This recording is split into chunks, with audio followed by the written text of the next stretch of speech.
A flight attendant tied a black CEO to his seat for safety, but minutes later, he used those same ropes to expose their lie to the entire cabin. They thought binding a man would quiet him. They didn't realize the ropes they used to control him would soon unravel their deception. Subscribe if you believe power built on lies always collapses. The seatbelt light had barely flicked off when the first sign appeared, not in the form of shaking wings or sudden drops in altitude, but in the way the cabin seemed to grow colder despite the steady temperature. A faint chime echoed through the intercom system, sharp and urgent. In most cabins, such a sound would have passed unnoticed, but in this one, it meant something else entirely. Across the aisle in first class, Dr. Adrian Corvell felt the shift before he saw it. Not in the aircraft, but in the atmosphere around him. It was the eyes. He looked up from his tablet, a sleek device aglow with his keynote presentation, and noticed the way two flight attendants exchanged a brief, clipped glance. The taller one, with slicked back hair and a stiff posture, leaned in slightly to the other's ear. A whisper, a nod. Then both of them moved apart as if nothing had happened. Adrian's brow tightened for half a second, but he let it go. He had learned long ago that attention was best spent sparingly.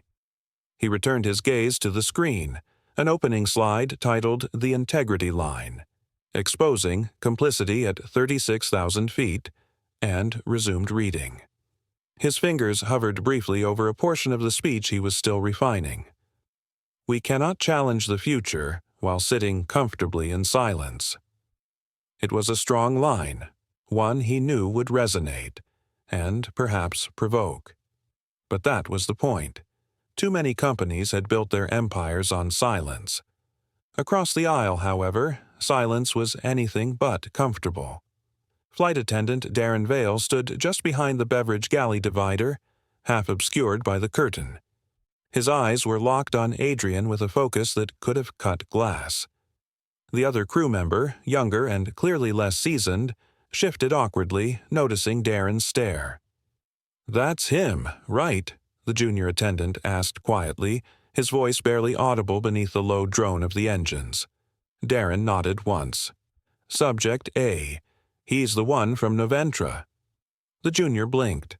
"But I thought this was just a regular—" Orders changed. The flag came in an hour before takeoff. Darren tapped a small handheld device clipped inside his uniform jacket. "Observe. Contain. That's it." The younger man hesitated. "I mean, he doesn't look like trouble." Darren's voice turned cold. "Neither did the last one." Back in seat 2A, Adrian adjusted his glasses and stole a glance out the window. The sun glinted off the cloud tops like scattered diamonds. From above, everything always seemed peaceful. He had always liked that illusion, the distance from conflict, the quiet of altitude. But today, that peace felt thinner. Hollow. He turned his head slightly, noticing Darren approaching with the exaggerated calm of someone trying not to draw attention. The man's stride was smooth, practiced, but his gaze never left Adrian.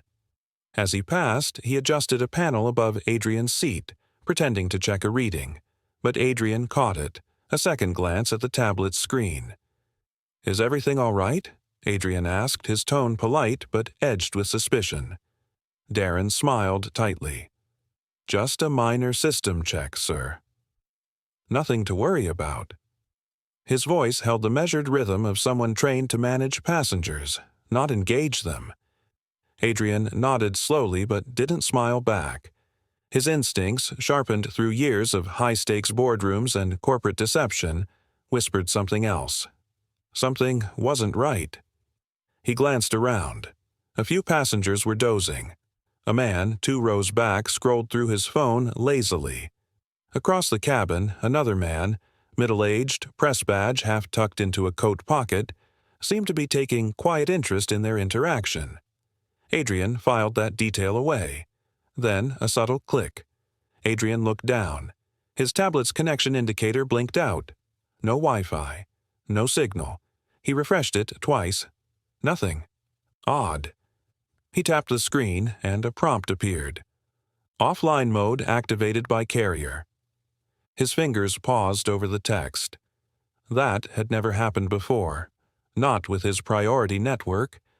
His thoughts barely had time to coalesce before a soft chime sounded through the flight attendant comm system. A green light blinked on the side panel near the galley. Darren's eyes flicked toward it, and in that moment, Adrian caught the change in his posture, the stiffness in his shoulders, the way his hand hovered just slightly too long over the handle of the service trolley. Darren reached up and toggled a panel switch. In the cockpit, a brief transmission flashed across the crew's internal monitor. Subject A. Observe and contain. Directive approved. The pilot, a graying man named Captain Lorne Devick, looked over to his co-pilot and furrowed his brow. That wasn't there before. The younger officer glanced at the screen. New system protocol. Probably from corporate Devick didn't like surprises, especially mid-air. But after 20 years of service, he'd learned not to question orders until they touched the ground. Still, something about the message sat wrong in his gut. The skies were clear. Weather reports clean. This wasn't a tactical directive, it was corporate interference. Back in first class, Darren leaned down toward Adrian again. "Would you mind keeping your hands in sight for a moment, sir?" he asked, voice still smooth, but the tone more clipped now. Adrian raised an eyebrow. "Is there a problem?" "Just standard protocol," Darren replied quickly. "We've had reports of interference from passenger devices during takeoff and landing." "We're mid-flight," Adrian replied flatly. Darren paused. His smile thinned. Even more reason to be cautious. Adrian held his gaze for a beat. "I think I'd like to speak with the captain." Darren straightened. "That won't be necessary." But even as he walked away, Adrian's mind was racing. He remembered an internal report from months ago, one flagged anonymously about behavioral monitoring during international flights, suppression measures, remote detainment authorizations. It had been theory, whispers, until now. His eyes drifted across the aisle again. The man with the press tag hadn't looked away. Adrian met his gaze for a half-second, and though neither of them spoke, there was a weight in that silence. Awareness. Adrian closed the tablet and leaned back, watching the overhead display blink quietly. A turbulence warning flickered across the screen. Unnecessary. The skies outside were blue and still. He wasn't imagining this. He exhaled, slow and steady. They were watching him. Maybe more than watching. And yet, amid the growing tension, Adrian's pulse stayed even. His mind, however, moved like fire, already cataloging exits, timing routines, noting every gesture from the attendants. He didn't know what was coming next, but it was no longer just a bad feeling. The stage had been set. The storm was coming from inside the cabin. For every flight, there's turbulence you can't predict. The tremor came without warning. Adrian Corvell felt it not in the plane's frame, but in the shift of human behavior around him. A subtle dip in cabin pressure, the hum of engines steady, yet the air tightened. The overhead lights dimmed, not fully, just enough to signal something was off. Shadows stretched longer across the carpeted aisle. From his seat in first class, Adrian placed his coffee back into its holder and closed the lid of his notes folder, sliding it into the seat pocket. His eyes instinctively scanned the ceiling panels. No announcement, no oxygen masks, no alerts. Just silence. Then came the voice.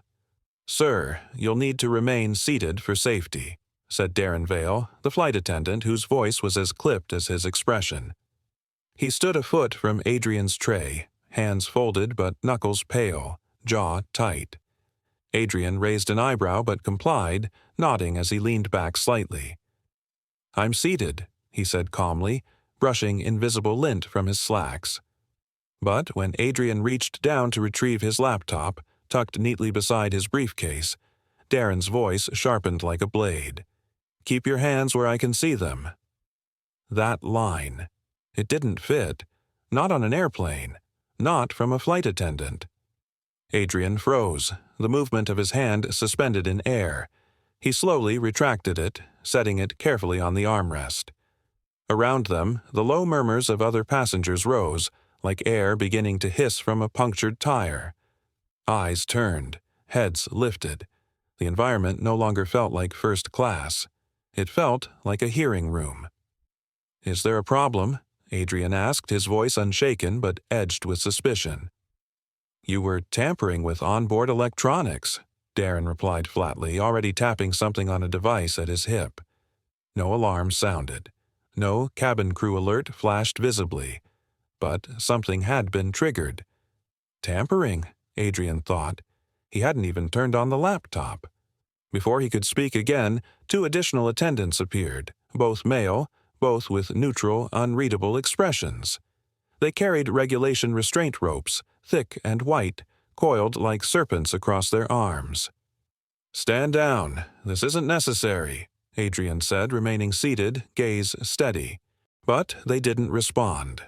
Wordlessly, they moved in, one to each side. Darren remained in front, acting like a commander more than a crew member. One rope wrapped around Adrian's right wrist, the other around his chest. Methodical. Rehearsed. The restraint was applied not with panic, but with precision. Adrian didn't resist. Resistance would be twisted into validation. "I'm being recorded," he stated clearly, for the benefit of everyone within earshot. "This is a violation of passenger protocol." They ignored him. Behind them, a man in a navy blazer whispered to the passenger beside him, "They're tying him like a criminal." A camera lens peeked above a seat 3 rows back. Adrian exhaled slowly, thoughts racing. This wasn't miscommunication. This wasn't fear. This was theater, a performance disguised as protocol.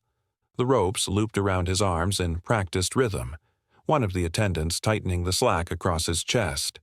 He felt the material. Synthetic. Commercial grade. He recognized the double hitch method, quick to tie, slower to unbind. But not impossible. He had used it once on a sailing retreat, binding canvas in high wind. Darren leaned in, his breath cold and intentional. "This is for your safety," he said softly, barely audible over the hush of the cabin. "No," Adrian murmured. "It's for your story." The cabin lights shifted again. A slight flicker as the plane entered a patch of mild turbulence. Perfect timing.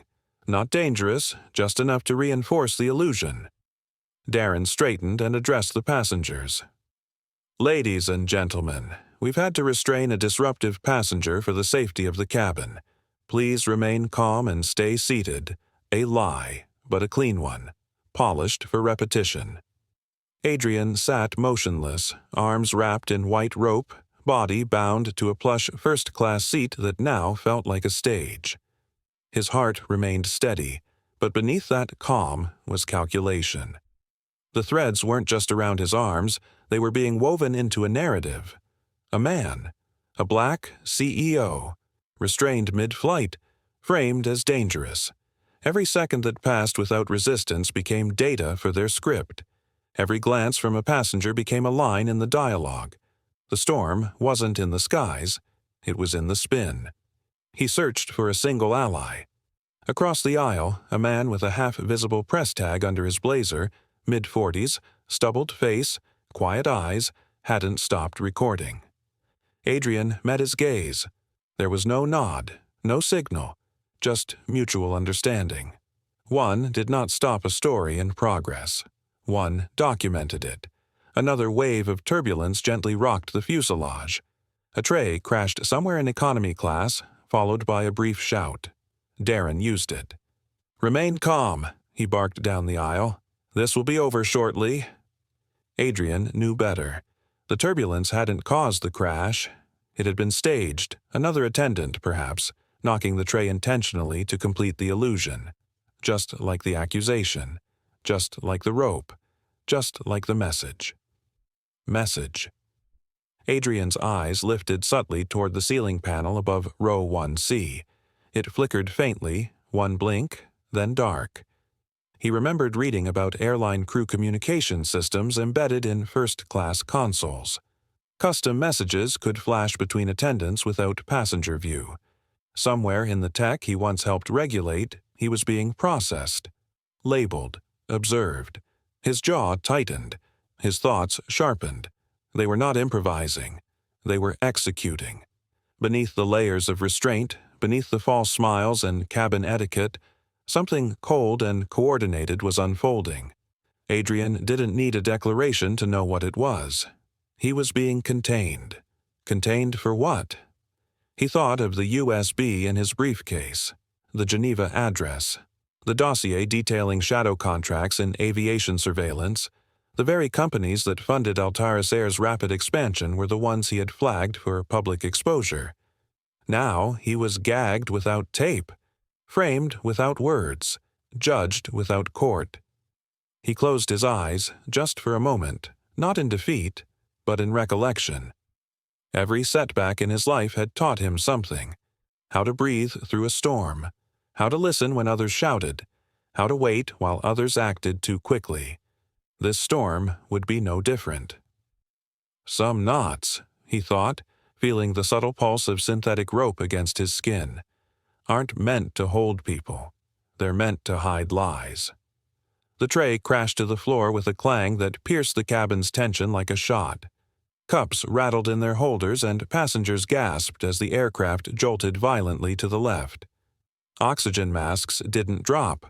No overhead bins sprang open, yet the motion was sharp enough to draw startled cries and fumbling hands reaching for seatbelts. Adrian Corvell didn't flinch. He sat upright, bound at the chest and wrists with emergency restraint cords looped around the sides of his first-class seat, the synthetic rope digging slightly into the fabric of his tailored suit. His jaw was still, his eyes scanning, not in panic, but with precision. The moment wasn't one of surprise, it was confirmation. Across the aisle, flight attendant Darren Vale barked orders with a voice too rehearsed to be reactive. "Remain seated. We're experiencing turbulence. Stay calm." He moved with exaggerated urgency, lunging for the galley door like a man performing panic. His earpiece buzzed faintly with chatter no one else could hear, and his fingers trembled not from fear, but from calculation. Adrian tilted his head slightly, his gaze landing 3 rows back. A man, middle-aged, wearing a pressed navy windbreaker with a half-hidden press tag clipped to the inside collar, held his phone low against the tray table. The lens was angled discreetly toward the restrained CEO. The moment their eyes met, neither flinched. Adrian didn't nod. He didn't smile. But something passed between them, an unspoken contract forged in the eye of a storm neither had created, but both now shared. "Sir, stop looking around," Darren snapped, striding toward him. "Remain facing forward." Adrian said nothing. He obeyed, for now. He had already memorized the layout of the cabin, the crew's positions, the expressions on passengers' faces. Most avoided looking at him. A few watched through slitted fingers. One young man pulled his hoodie tighter, tapping nervously at his phone screen. Another adjusted his glasses with a clenched jaw, whispering something to the passenger beside him. The phrase, "unbelievable," floated through the air like smoke. Darren stepped closer, his breath sharp with mint and control. "You've been classified as a risk to in-flight safety." "This is standard containment protocol," he said, voice low, eyes narrow. "Stay calm and let us handle the situation." Adrian's voice was quiet. "If this were standard, why did you wait until after takeoff? Why wait until we're over the Atlantic?" Darren blinked once. "Sir, this is not a debate." "It wasn't a question," Adrian replied. Darren's face darkened. He turned sharply and spoke into his mic. "Cabin secured. Subject is non-compliant, but stable, like a specimen." Adrian could almost hear the filing cabinet sliding open in someone's mind. The plane barely shook anymore, yet Darren paced like a man at war. He checked the latches on overhead bins that hadn't moved, adjusted trays that hadn't fallen. The turbulence had been staged, and poorly. Adrian had felt real turbulence before. This wasn't it. This had been initiated. Sudden, sharp, and singular. A manufactured event to support a story already in progress. "They're building a narrative mid-air," he murmured under his breath. And the tools of that narrative were all around him. Ropes, crew reports, flight logs, cockpit audio, and, soon, passenger statements. The facts were already being written in real time, bent like wires to fit a frame. And he was the frame's subject, painted as a threat, silenced before landing, erased before speaking. He shifted in his seat slightly, testing the chords. Not panic, not escape, just awareness. The knots were tight but hastily tied. They crisscrossed at his sternum in a maritime double hitch, unusual for airline restraints. Whoever had trained Darren hadn't considered what Adrian knew from leadership sailing retreats. These knots could be reversed if tension was rotated at the right angle. Not easily, but methodically. Not yet, he thought, but soon. A voice crackled from the cockpit intercom. "Cabin crew, prepare for emergency protocol alignment. Maintain all restraints and minimize movement. Emergency protocol alignment," Darren repeated aloud, as if cueing his next act. Then louder to the passengers. "For your safety, please remain in your seats." The journalist was still recording.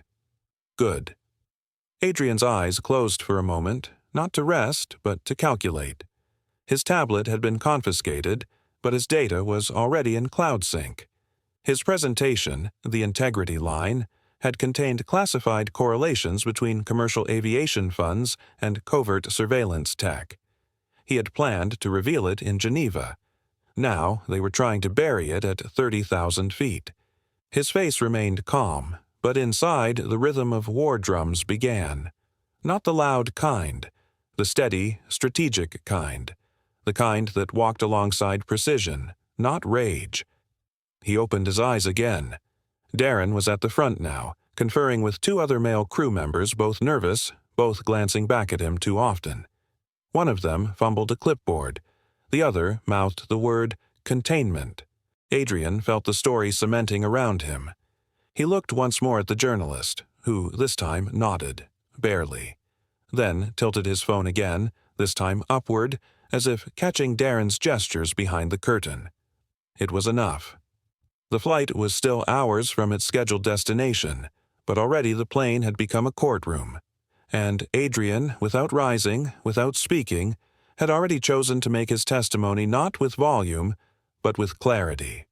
He would not fight the lie by shouting over it. He would dismantle it from within. The moment truth is bound, deception takes flight.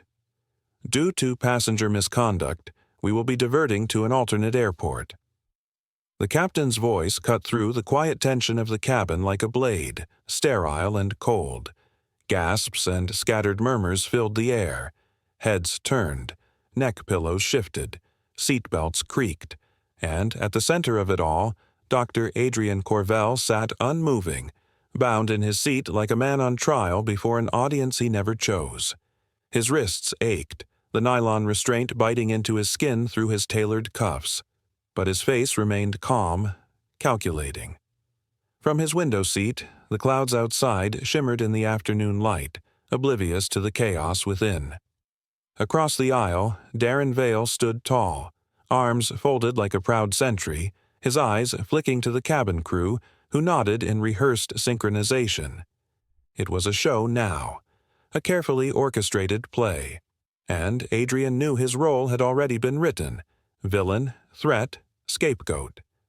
But what Darren hadn't noticed, what none of them had noticed, was that Adrian had begun to rewrite his own script. Beneath the thin gray airline blanket draped across his lap, Adrian's fingers moved deliberately. He focused not on the pain, but on the structure, the memory of a seminar years ago, where a survival expert had demonstrated escape techniques using maritime knots. The double hitch, he remembered, was secure, but flawed. When rotated under directional torque, the coils could collapse in on themselves, reversing tension rather than resisting it. His right hand flexed. A test. The knot didn't budge. He leaned back, breathing through his nose, watching Darren out of the corner of his eye. The flight attendant was preoccupied, whispering into his earpiece again. Adrian couldn't hear the words, but the urgency was clear in the sharp tilt of Darren's jaw, the way his hand gripped the seat back as if bracing for impact. Not physical, but reputational. A low beep echoed through the cabin. The Wi-Fi signal dropped. Adrian's heart skipped. That wasn't routine. Then, a signal. Across the aisle and 3 rows back, the journalist, the man with the partially hidden press tag Adrian had briefly locked eyes with earlier, tilted his phone suddenly in Adrian's direction. A single green dot blinked 3 times on the corner of the screen. Upload complete. The footage was already out there. Adrian closed his eyes for a moment, not in relief, but in preparation. The first piece was on the board, but escape would mean nothing if the narrative wasn't reversed along with it. The hum of the engines deepened as the plane began its descent. Ralden Airstrip, he suspected. An off-the-grid facility used for quiet landings and noisy cover-ups. He'd read about it in a redacted contract once, buried under aviation security clauses no civilian was supposed to see. Ground crew ready. Detain immediately. The voice crackled through Darren's earpiece, just loud enough for Adrian to catch the edges of the command. Darren straightened, face tightening. The performance was entering its final act. Adrian's fingers shifted again, this time with purpose. He rolled his wrist forward, then twisted back against the grain of the knot. The friction burned, but he welcomed it. It meant movement. A second twist, and the rope's inner coil began to give. Not much, but enough. He paused, careful not to reveal motion. One wrong twitch, and Darren would have them double-bind him. He glanced again at the passengers. Some watched in silence, suspicion simmering behind narrowed eyes.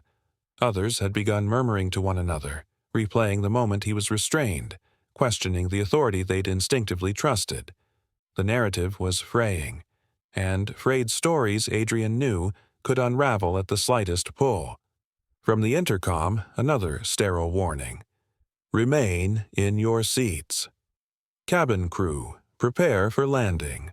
The plane tilted slightly as flaps deployed. Adrian felt the shift in pressure behind his ears. He rolled his shoulders, subtly pulling the knot tighter in one direction, then reversing quickly. A soft pop beneath the blanket. The first loop was loose. He exhaled through pursed lips, masking it as fatigue. Darren began pacing the aisle. Too quickly. Nervous energy. He was waiting for the trap to spring, for Adrian to lash out, resist, confirm the narrative. But Adrian didn't move. Not yet. As they approached final descent, turbulence finally kicked in. Real this time, or at least real enough to rattle trays. The flight jolted. A steward stumbled into a seat. Someone gasped behind Adrian. Darren barked a command to secure the rear galley, but his voice cracked halfway through. And that's when Adrian knew. They were no longer in control of the narrative. They were reacting. He bent his wrists inward one last time. The final loop gave way with a gentle recoil, coiling back like a serpent retreating into grass. Adrian kept his hands still beneath the blanket, bound only in appearance. He wasn't free yet, but he wasn't caught either. Ahead, the tarmac of Ralden approached fast. Police vehicles would be waiting. Cameras if he was lucky, and luck, he had learned long ago, favored the prepared. He shifted slightly in his seat, enough for the journalist to see. The man raised his phone again, this time recording live. Adrian straightened his posture, rope still draped over his wrists like theater curtains. The final act was about to begin. He was no longer a restrained man awaiting judgment. He was a witness preparing to testify. And when the hatch opened, the world would see not a man subdued, but a man ready. He heard Darren's voice one last time, low and commanding. Once we're on the ground, make sure he doesn't speak to anyone. Adrian smiled faintly, almost to himself. Sometimes, the only way to escape a trap is to let them believe you're still caught. The aircraft jolted as it came to a halt, the grinding of the landing gear echoing through the tense silence of the cabin. Outside the small oval windows, shadows moved. Uniformed men in dark tactical gear encircled the plane, their stance rigid, their presence unmistakable. The jet bridge remained conspicuously absent. This wasn't a normal landing. This was Ralden Airstrip, infamous among insiders as a containment zone for classified reroutes. The moment the engines powered down, a mechanical clang sounded near the front. Someone had locked the exterior from the outside. Inside the cabin, a nervous murmur passed between passengers. Some clutched their armrests, others shifted uncomfortably, sensing that the flight had veered far beyond turbulence. Darren Vale strutted confidently down the aisle, clipboard in hand, his voice sharp and performative. "Ladies and gentlemen, for your safety, please remain seated. A situation has been resolved involving a disruptive passenger. Authorities will now escort him off the plane." He turned toward Adrian Corvell, who remained seated in 1A. The ropes were still wrapped across his chest and wrists, though they had loosened slightly beneath a carefully draped blanket. Adrian's posture was calm, upright, unnervingly so. His expression was unreadable, his eyes locked on the forward bulkhead as if calculating the weight of every second. Darren stepped closer, lowering his voice. "Time's up," he muttered, smugness curling into his grin. "Enjoy your media debut." Adrian didn't reply. Instead, he let the silence hang. Then the hatch opened. A blast of light poured into the cabin, nearly blinding. It wasn't the sterile glow of a military sweep. It was camera flash. Dozens of reporters crowded the tarmac barricade, their microphones raised like weapons, their voices rising in a wave of shouted questions. Video crews jostled for angle. A boom mic hovered just beyond the door. Darren froze.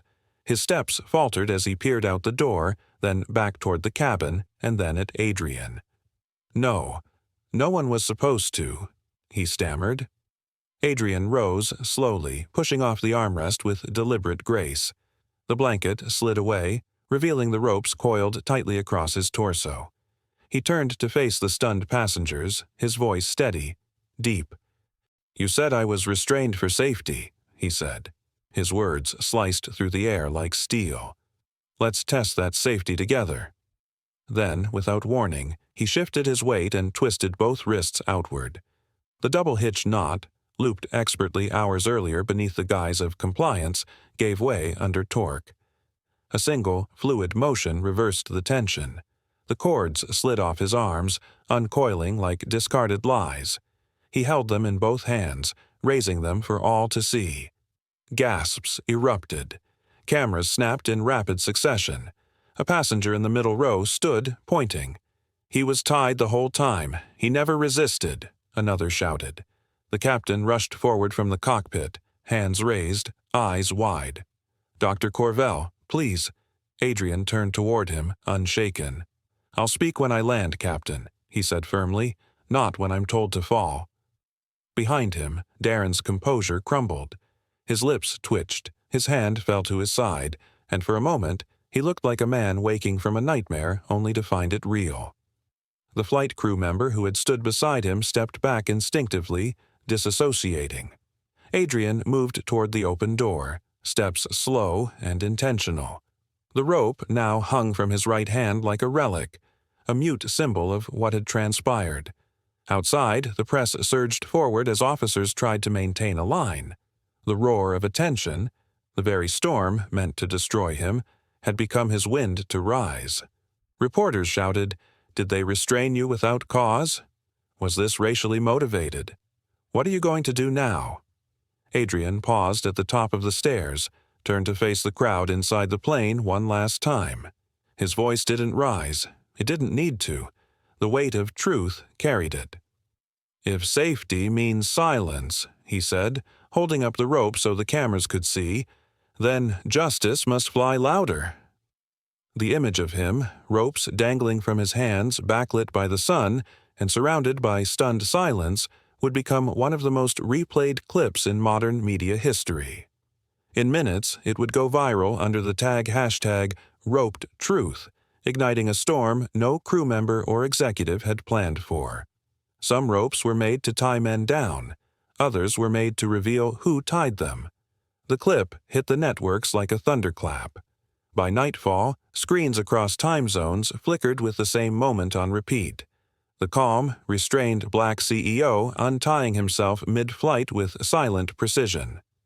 The footage showed Adrian Corvell rising, not with rage, but with dignity, as reporters outside the jet swarmed him with shouted questions, while the man who had tied him, flight attendant Darren Vale, stood trembling nearby, his face a frozen mask of disbelief. Inside the cramped legal office downtown, Adrian sat in silence beside his attorney, Elias Grant. The room was dark except for the blue glow of the television screen reflecting in the window. Flashbulbs outside the building burst in bursts of artificial lightning. Adrian watched his own expression on the news feed, measured, unfazed, the ropes in his hands an unexpected symbol of control rather than defeat.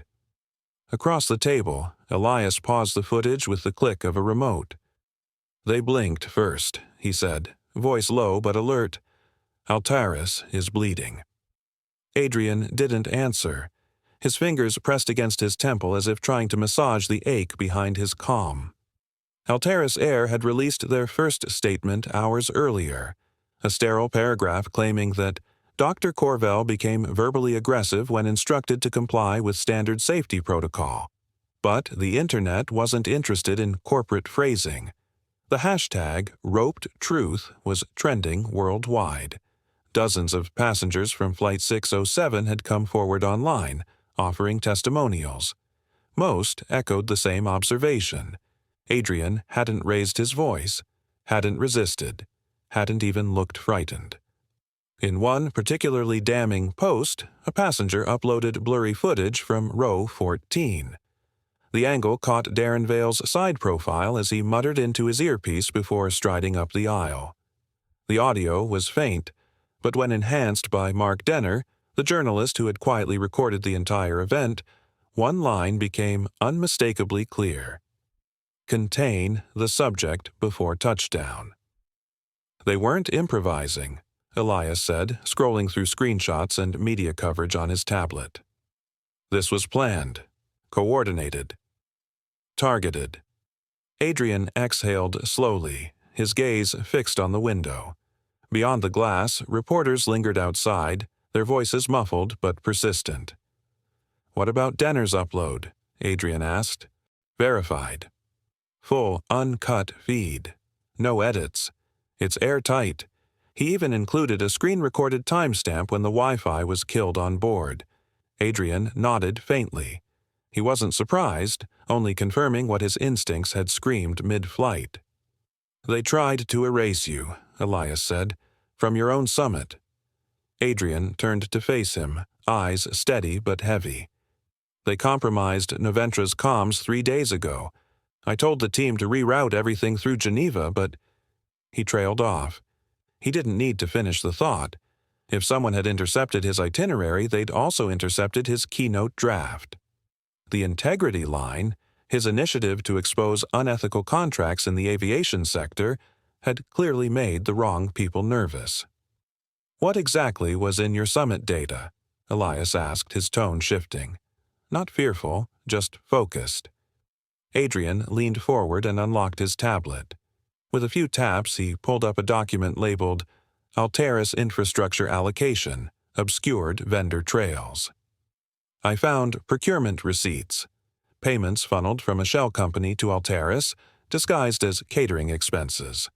But the real vendor was a security surveillance firm, Black Heron Analytics. They're partnered with 3 federal subcommittees." Elias narrowed his eyes. "And those subcommittees fund airport infrastructure projects." "Exactly. And you were going to expose it at Geneva." "I was going to name the fund managers." The silence that followed felt like a pressurized cabin, tense, humming with weight. Elias finally asked, "You think Vale knew the full scope?" No, Adrian said. I think he was a pawn. He was following orders from someone who did. A knock came at the door. Mark Denner stepped in, a messenger bag slung over one shoulder and his face flushed from the cold outside.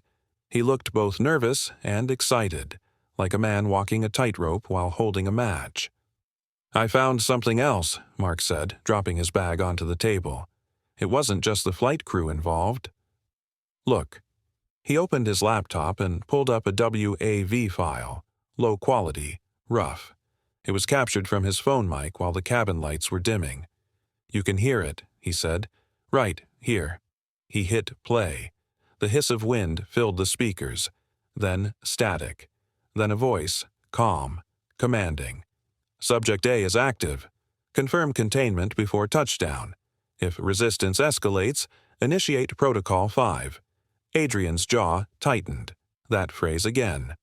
Protocol 5.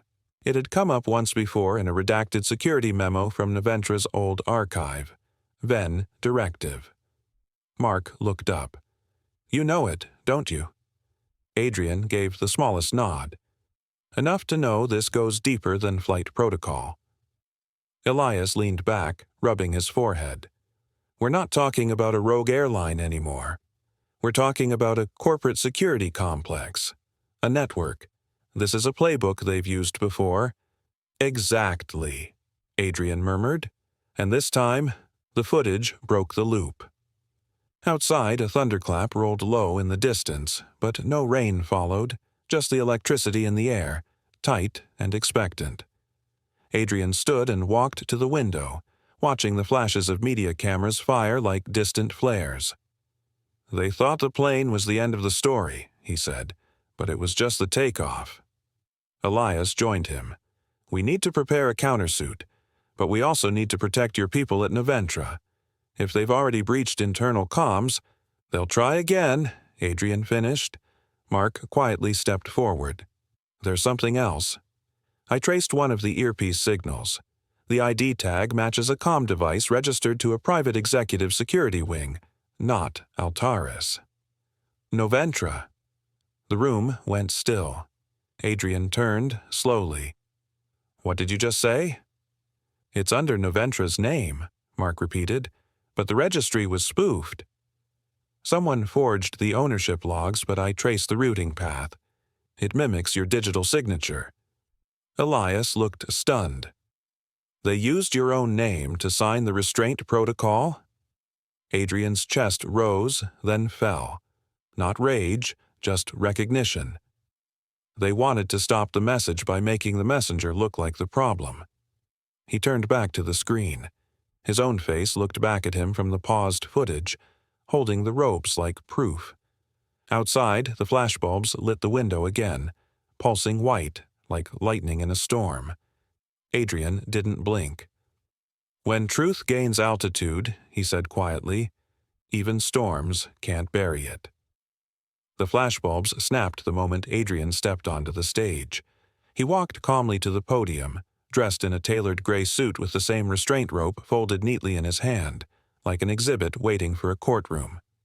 The crowd of reporters and stakeholders buzzed beneath the low ceiling of the Geneva Press Hall, cameras blinking like watchful eyes. Adrian didn't wave. He didn't smile. He placed the rope gently on the lectern, adjusted the mic, and looked into the sea of faces. He began without pleasantries. I won't name names today, he said, his voice steady, each syllable laced with precision. But I will play something you haven't heard before. He raised a small audio device, pressed a button, and held it near the microphone. A crackle of static gave way to a calm, clipped voice. Subject compromised. Secure him before media exposure. There was a pause, then audible gasps from the audience. A few hands clutched mouths. Pens froze mid-scratch. Someone in the back whispered, "That was from the plane?" Adrian let the moment breathe. His eyes scanned the room, and then he leaned forward slightly. Altaris Air has denied wrongdoing, he said. They claimed I was aggressive. That I resisted instructions. But that recording, taken before I ever stood, is proof that I wasn't the disruption.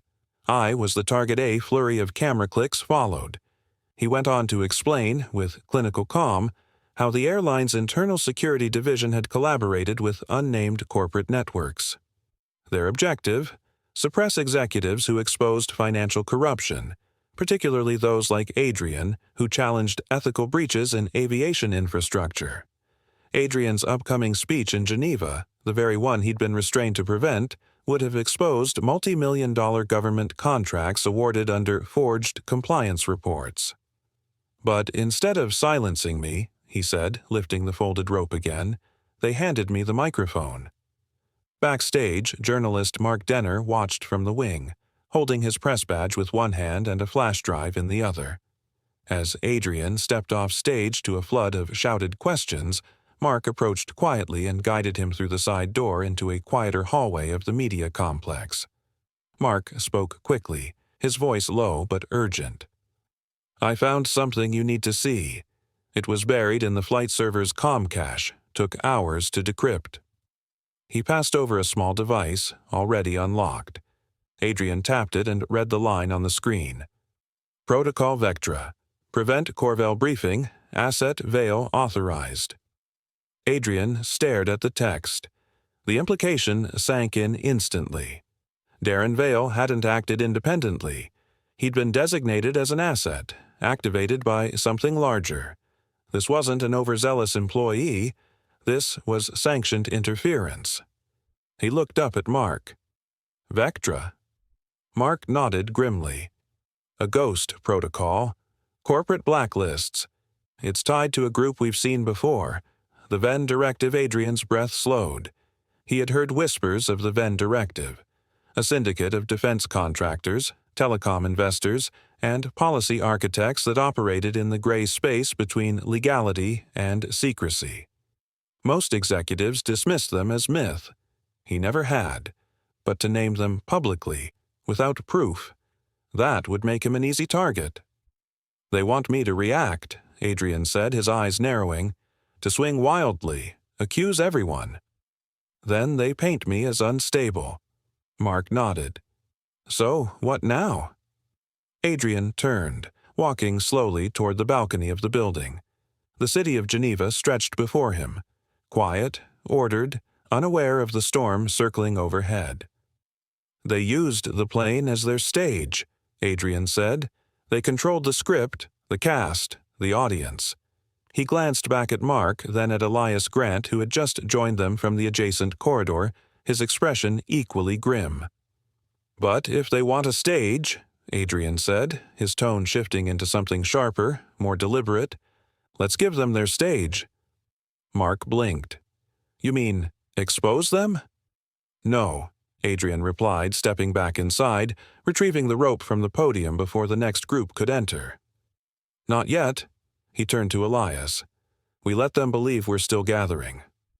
Let them leak. Let them scramble." Elias understood. "You want to draw them out." Adrian nodded. "And this time, we'll choose the audience."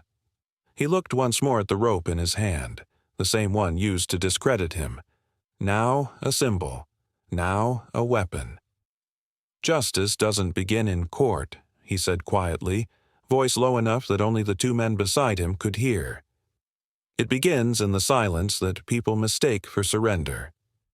They tied the black CEO to his seat, claiming it was for safety, while passengers watched in silence.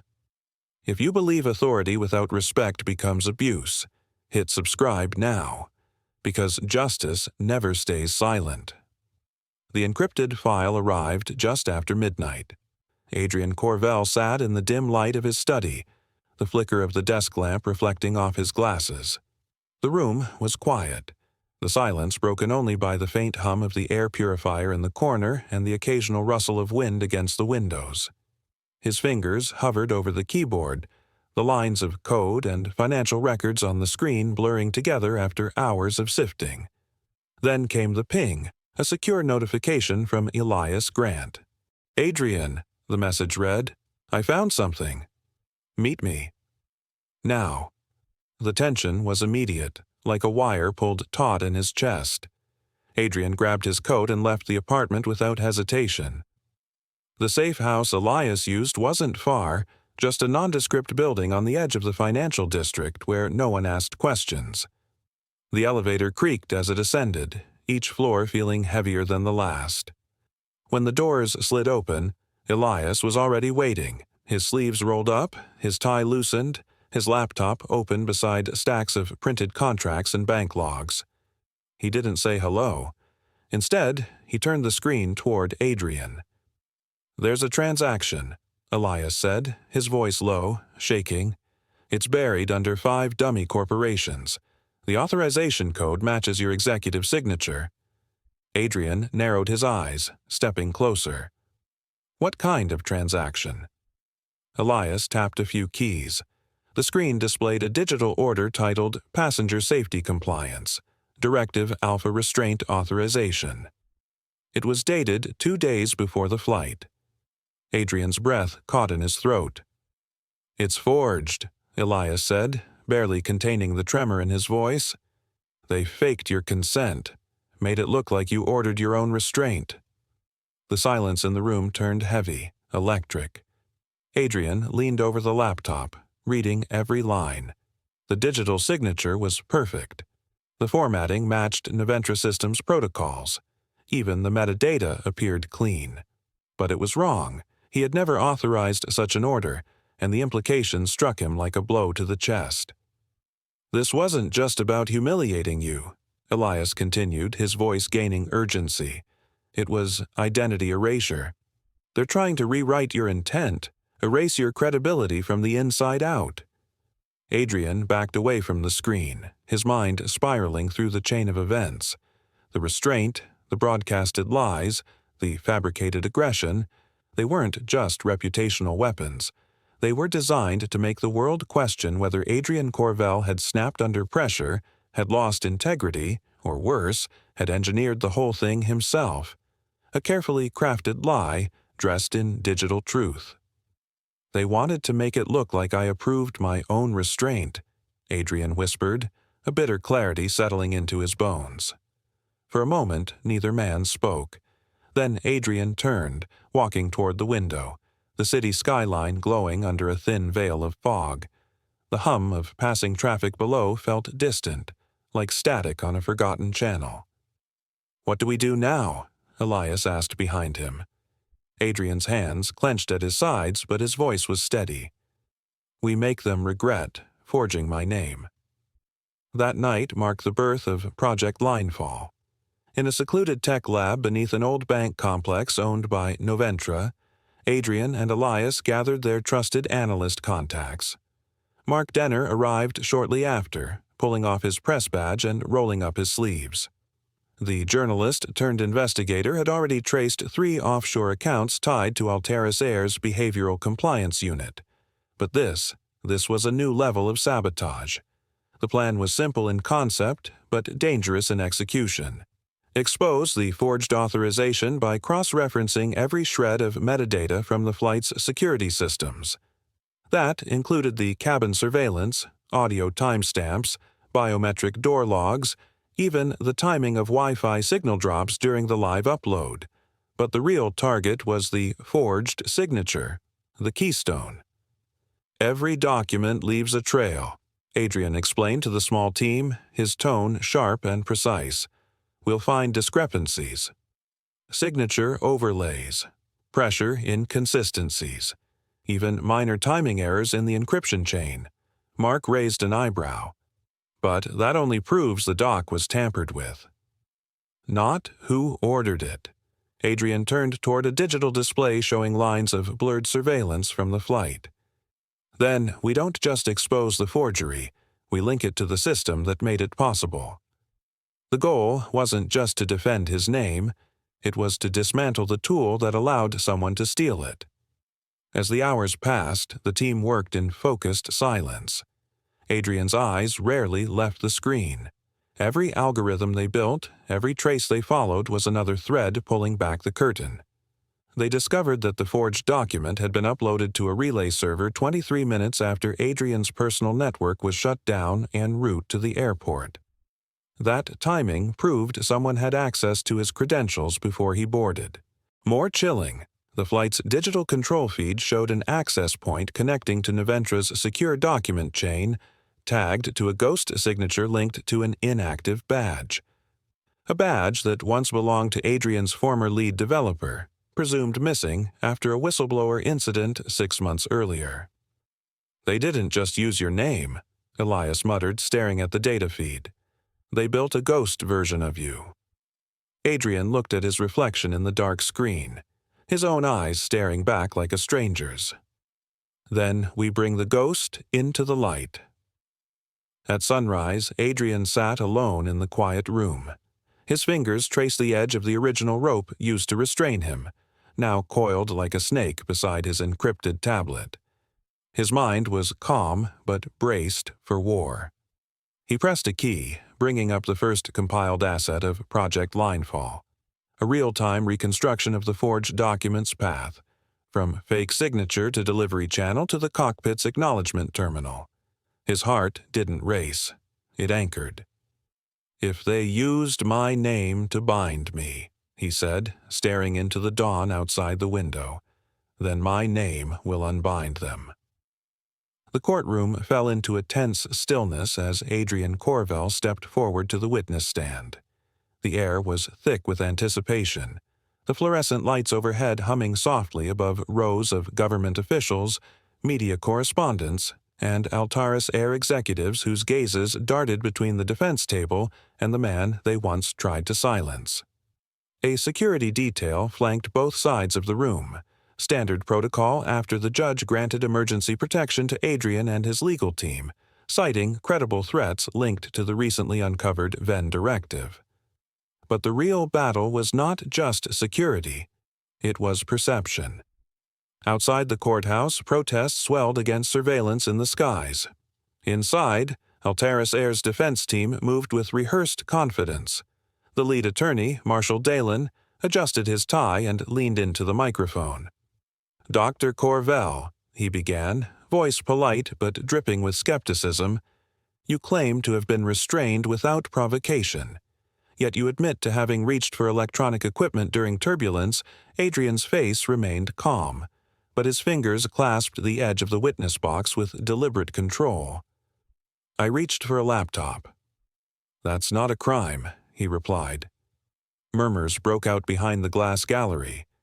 Elias Grant, seated at the plaintiff's table, met Adrian's eyes and gave a small nod. It was time. Without waiting for further questioning, Adrian spoke again. "I'd like to enter new evidence into the record." The judge, a tall, weary-eyed man named Justice Harvin Maller, leaned forward. "Proceed." Adrian reached into a case under the bench and removed a sealed evidence pouch. Inside was a length of white nylon rope, clean, taut, harmless at first glance, but Adrian pulled it gently apart at one end, revealing a tiny black capsule embedded inside the fiber. "There was a listening device sewn into the restraint rope they used on me," Adrian stated. "This is the unaltered audio recorded from the cabin during the incident." Gasps echoed through the chamber. Marshal Dalen's expression faltered for the first time. The judge gestured to the bailiff. "Play it." A technician cued the file. Static crackled briefly, then a faint voice filled the room, the voice of Darren Vale. "Make it look like he resisted." The words rang like a hammer against glass. All at once, everything changed. Reporters scribbled furiously. A cameraman near the back dropped his lens cap in shock. Adrian stayed still, his eyes locked on the judge, while across the aisle several Altaris executives exchanged panicked glances. The clip continued. Another voice, deeper and filtered through an earpiece, responded, "Affirmative. Subject A must be discredited before touchdown." That was the final nail. The silence that followed wasn't empty. It was electric, charged with disbelief, horror, and something else. Confirmation. Adrian's voice cut through the silence. "The rope they used to tie me down," he said, raising it gently for the room to see, "also tied their lies together." The courtroom was silent as the judge adjusted his glasses and looked down at the final ruling. Outside, a storm brewed beyond the courthouse windows, but inside, every breath held in the chamber was heavier than thunder. The jury had returned hours earlier, their faces pale with the weight of what they'd seen. The footage of Dr. Adrian Corvell's restraint aboard Altaris Flight 607 had played again and again during testimony. Angles from passenger phones, the internal cabin audio, the slow, deliberate unraveling of the ropes in front of stunned passengers and cameras. Now, the verdict was being read. In the matter of Corvell versus Altaris Air, the judge began, voice steady but firm, this court finds in favor of the plaintiff. Altaris Air is hereby ordered to release full documentation of its internal operations and behavioral compliance practices. Additionally, the court awards financial compensation to Dr. Adrian Corvell and to other passengers affected by the unlawful restraint procedures enacted during Flight 607A. Ripple passed through the courtroom. The defense lawyers shifted uneasily. Reporters hunched over their phones, already preparing headlines. But Adrian remained still, seated beside his attorney, Elias Grant. His expression didn't crack. No smile, no sigh of relief, only the deep, unwavering stillness of a man who had waited for justice, not just in court, but in the minds of those watching. The judge continued, but Adrian's thoughts drifted. Money meant little now. Public exposure had already done more than compensation ever could. What he sought wasn't retribution, it was change. Real, structural change. When the judge adjourned, reporters swarmed the exit. Flashbulbs flickered like lightning strikes as Adrian stepped to the podium prepared for him outside. Wind tousled the edge of his gray overcoat. He held no prepared speech. Instead, he lifted the same ropes used to bind him on that flight, neatly coiled, uncut, and laid them gently on the podium before him. "I did not come here for a payout," he said calmly, his voice cutting clean through the chatter. "I came here for reform." A murmur stirred through the crowd.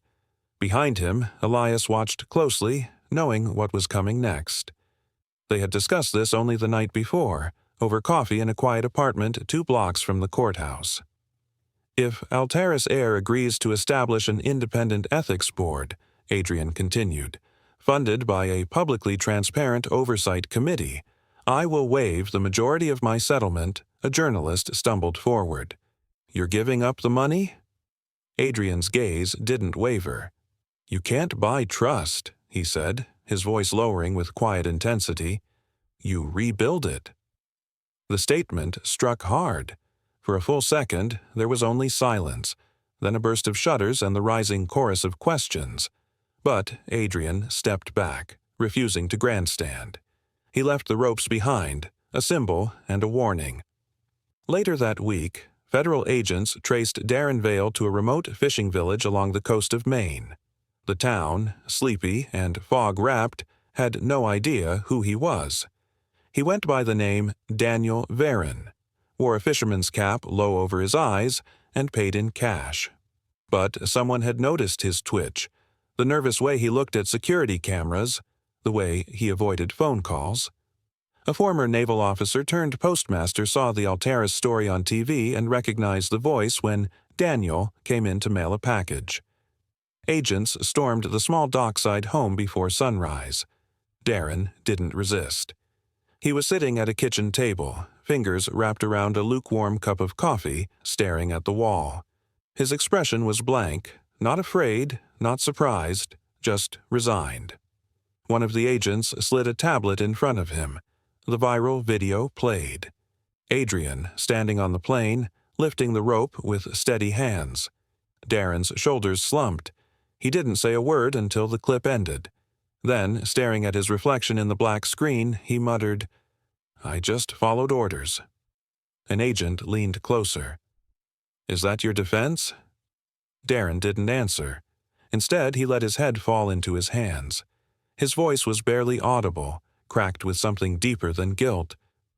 He was never the one tied. The words made their way to every major network within hours. Across television broadcasts and social media feeds, they played in slow motion. Darren's voice, broken, confessing something more profound than guilt. His words didn't excuse his actions, but they peeled back a layer of the system that had used him. He was never the one tied. They became a headline, a symbol, a turning point. In an evening segment on national television, a commentator quoted the phrase while standing before an image of Adrian untying himself in front of a stunned cabin. "Freedom isn't found in the absence of ropes," the anchor said, her voice solemn. "It's found in refusing to wear them twice." The question was simple, but its answer held weight. How did you stay calm, Dr. Corvell, with everyone watching? With the ropes, the accusations? The lights in the studio dimmed just enough for the cameras to capture Adrian's profile as he sat poised in a gray suit, hands folded in his lap, the faint outline of a coiled rope displayed behind him on the projector screen. Across from him sat a respected interviewer from GNN, pen hovering over a leather-bound notebook, though the answer would require no transcription. The silence lingered long enough to raise the tension in the room. Adrian's expression didn't flinch. He finally spoke. "Because anger breaks chains only once," he said, "but integrity breaks them forever." The audience behind the cameras fell silent, not out of awe, but reverence. It was the first time Adrian had agreed to a public interview since the court ruling against Altaris Air. For months, headlines had churned with his name, articles, op-eds, social media campaigns, late-night monologues. But now, the man at the center of it all sat composed, measured, and infinitely more dangerous to the institutions that once sought to contain him. As the show's credits rolled, Adrian rose, gave a firm nod to the host, and exited through the backstage corridor where Elias Grant waited. The attorney wore a dark brown overcoat, glasses lowered over his nose as he reviewed a message on his phone. He glanced up. "You gave them a soundbite they'll quote for years," Elias said. Adrian gave a half-smile. "Let them quote it. That's not the part they should remember." They stepped out into the cold city air, cameras flashing at a distance but kept at bay by security. Just down the block, a new banner flapped outside an office window. The Integrity Line. Headquarters now open. It was no longer a slogan. It was a movement. Months had passed since the court ruled in Adrian's favor, but the tremors were still being felt. Altaris Air's CEO had resigned days after the verdict, citing irreparable loss of public trust. Their stock value had plummeted almost overnight, investors fleeing faster than the airline's PR team could issue statements. The fallout wasn't just legal, it was cultural. Suddenly, discussions about racial profiling, surveillance practices, and corporate manipulation flooded public discourse. Adrian hadn't just pulled a thread, he'd unraveled a curtain. Inside the newly minted Integrity Line building, the atmosphere was electric. Every room buzzed with purpose. Investigators, analysts, policy advisors, all male, each handpicked for both discretion and integrity, collaborated across frosted glass conference rooms. On the third floor, Mark Denner hovered over a video editing bay, headphones around his neck, scrubbing through clips from the flight. "Frame 48, he muttered. "Pause it. There. That's where Darren nods before the turbulence call. Subtle, but it's there." The footage was being transformed into a documentary titled Bound Truths, scheduled for release in under 2 months. Mark's fingers moved with the speed of a man who knew time was leverage. When Adrian entered the room, Mark stood and gestured toward the monitor. "They'll see the pattern," he said. "They'll deny it first," Adrian replied. "Then they'll deflect. Then they'll fall." In another room, Elias reviewed legal documents. Reports were flooding in from whistleblowers and other airlines, eager to share stories now that someone had dared to defy the silence. The Integrity Line had become more than a foundation. It had become a beacon. But not all messages were as welcoming. That evening, Adrian returned to his personal office on the top floor. It was minimal, modern, white walls, a simple wooden desk, and a single screen mounted to the wall. There, untouched for weeks, sat a drive labeled Linefall Archive. It contained every encrypted file from the counter-operation that had exposed Alteris's forged records. All had been reviewed, except one. He clicked it open. The sender was anonymous. The encryption was high-level, yet oddly familiar, like a signature in a language he once spoke fluently and had tried to forget. It took 20 minutes to break the seal. Then the subject line appeared. "They weren't after your data. They were after what you erased." Adrian leaned back slowly, eyes narrowing. The room was dead quiet. He scrolled through the metadata, timestamps, access logs, residual file paths. Then his breath caught. The file referenced a biometric prototype from Noventra Systems, shelved nearly a decade ago, something Adrian himself had terminated due to ethical uncertainty. Its function? Long-range behavioral pattern prediction, built on neurological microexpressions. He remembered the design, vague concepts on glass boards, a few engineers suggesting it might predict intent before a person even spoke. Adrian had dismissed it, ordered deletion, buried it. But now, in this file, was evidence that someone had recovered that code and used it on him. He rose, pacing slowly. Somewhere, someone had repurposed his buried invention, not to prevent harm, but to pre-justify restraint. That's why the Venn directive knew when and where he'd fly. That's why Darren called him Subject A. Elias entered without knocking. "Everything all right?" he asked. Adrian didn't turn. "They weren't after the ethics report," he said, voice low. "They weren't even after my speech." Elias furrowed his brow. "Then what?" Adrian faced him, a grave calm settling over his features. "They were after something I'd already deleted. Or thought I had Elias stepped closer." "You think they've weaponized something from Linefall?" "No," Adrian replied, his voice tightening. "Something from before." From me, he didn't say more. He didn't need to. Elias saw the change in his eyes, no longer just determined, but haunted. Outside the window, the city pulsed with artificial light. But inside, the shadows were moving differently now. Adrian sat back at his desk and clicked the audio transcript embedded in the file. It began with a distorted voice. "Phase retrieval complete." Subject unaware. He stared at the screen. The past wasn't past. It had never been erased, only hidden. And now it had surfaced. He closed the file and whispered almost to himself, "The past doesn't loosen its knots. It waits until you're ready to pull." Adrian froze mid-scroll, eyes locked on the signature at the bottom of the document. It was his. The digital interface flickered slightly in the dim light of his private study, a secure vault of data terminals buried beneath Noventra's headquarters. Only 2 people had access clearance to this archival tier, Adrian and his late co-founder.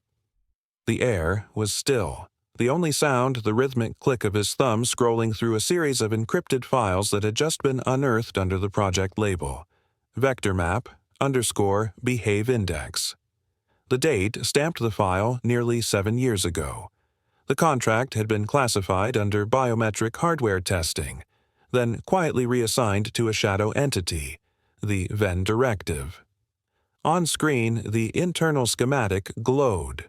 Prototype biometric scanners, originally designed by Noventra for high-accuracy behavioral tracking. But someone had altered the output parameters, shifting from analytics meant for aviation safety to preemptive passenger flagging.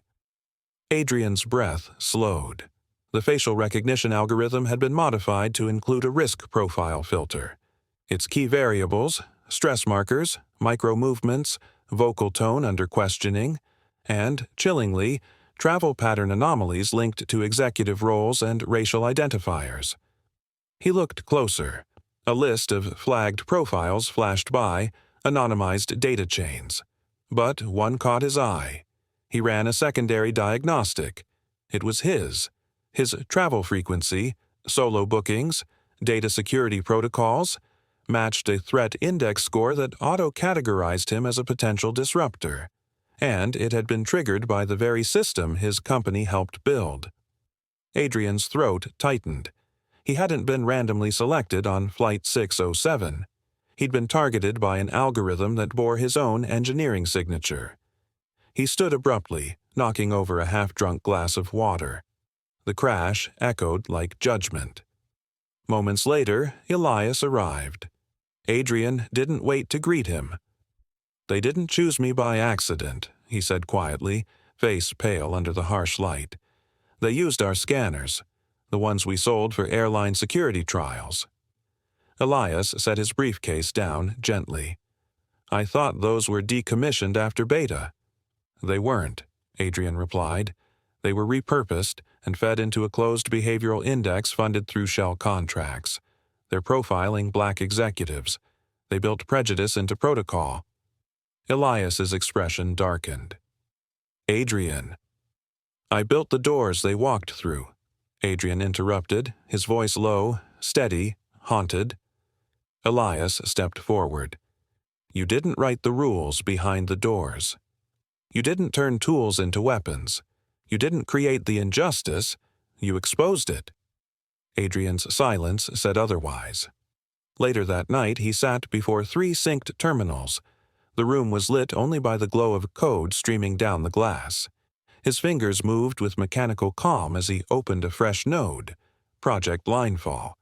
This wasn't about vindication anymore. It was about dismantling a system hidden inside the very tech architecture his company had once pioneered. He launched the first script, a crawler to scan for timestamp mismatches across federal contracts and biometric deployments. Then a second, facial metadata analysis, comparing restraint footage from Flight 607 with registered algorithmic predictions, seeking pattern bias, signature manipulation, and back-end authentication abuse. He worked through the night, every line of code typed with the knowledge that he was, in part, undoing his own legacy. By sunrise, the outline of a new system had begun to take shape, one that didn't predict guilt, but traced the fingerprints of digital prejudice. Adrian leaned back, eyes bloodshot but clear. The scanners would no longer detect threat levels. They would now detect unethical bias, flagging the very misuse of technology that once condemned him. He turned off the main screen, leaving only a single message displayed, typed in the same interface that had once greenlit his restraint. "The only redemption for creation is correction." Applause thundered through the grand hall of the Geneva Summit the moment Adrian Corvell stepped onto the stage. No introduction was needed, no titles announced. The image behind him, the Corvell Accord seal glowing softly on a 10-meter-high screen, said everything. He stood tall in a charcoal gray suit, a single rope folded neatly in his hand, the same restraint that once bound him in the cabin of Flight 607. Cameras flashed like lightning. Heads of state, corporate leaders, watchdog officials, and press representatives leaned forward in their seats. The man they had once watched untie himself mid-flight was now here to untie something far greater. Adrian adjusted the microphone. He didn't smile. He didn't need to. His presence alone quieted the room like a storm breaking over still water. He scanned the audience, his voice calm but resonant. "The ropes they tied me with taught me something," he began, raising the cords in one hand. "Power isn't proven by who you restrain, it's proven by who you release." The hall fell into complete silence. For a long breath, no one moved. Then the room erupted. A standing ovation rolled through the chamber like a tide. Delegates stood, reporters clapped. Some recorded, others simply watched, unsure whether to feel pride or shame. Adrian held their gaze a moment longer before stepping down from the podium. Behind him, the screen transitioned into the emblem's mission: universal protections for passengers, bans on covert surveillance, and mandatory disclosures of behavioral profiling algorithms. As Adrian stepped backstage, the noise of applause muffled behind thick velvet curtains, a familiar figure emerged from the shadows near the press exit. Mark Denner, the investigative journalist who had once risked everything to upload the in-flight footage, waited silently with a small envelope in hand. His face was worn but alert, his eyes sharp beneath the low light. Without a word, he handed Adrian the envelope. It was matte black, sealed with a red adhesive strip that bore no logo, only 2 printed words: Directive Dissolution. Adrian accepted it carefully, sensing weight beyond the paper inside. His fingers paused at the seal, then opened it with precision. One photograph slid out. He studied it in silence. It was a courtroom, still. Darren Vale, the very man who had orchestrated his humiliation aboard Flight 607, now sat in a federal witness box. Shackled, pale, thinner than before, but unmistakable. The image was grainy, time-stamped 3 days prior. Behind Darren, the Department of Federal Ethics and Oversight's seal stood like a shadow. Adrian's breath caught, his thoughts swirled not with triumph, but something colder, more sobering. The man who once whispered, "Make it look like he resisted," had not disappeared into exile or been buried by bureaucracy. He had flipped. The photo said it all. "Is this real?" Adrian asked softly, his voice no louder than a breeze. Mark nodded, eyes narrowing. He testified under immunity. Full disclosure, he gave up everything, names, directives, files, enough to dismantle the entire Venn chain. Adrian looked again. Darren's expression wasn't defiant or ashamed, it was something else entirely. Haunted, empty, a man who'd been unmade. "He said one thing before the hearing ended," Mark added, voice low. "When shown the video clip of you undoing the restraints, he whispered, he was never the one tied." Adrian closed his eyes, letting the weight of those words settle deep. Around them, the hall's final echoes of applause faded into the distance. This wasn't just justice, it was irony with the sharpest edge. He tucked the photo back into the envelope and looked to the window where morning light now pierced through high glass arches. Geneva shimmered beyond, a city that had waited a year to hear his story. But what came next wasn't storytelling. It was dismantling a machine that had run too long without accountability. He turned back to Mark, his expression unreadable but resolute. "Some knots," Adrian said quietly. "When untied, free more than one man. They tried to restrain him with rope, and he used that same rope to reveal their truth. If you believe dignity always untangles deceit, subscribe now. Because justice doesn't need force, it needs proof. Disclaimer: the story you just watched is fictional. It examines racism, humiliation, and the misuse of authority disguised as procedure. Its purpose is to raise awareness, inspire empathy, and encourage conversations about equality, accountability, and standing up for dignity in the face of discrimination."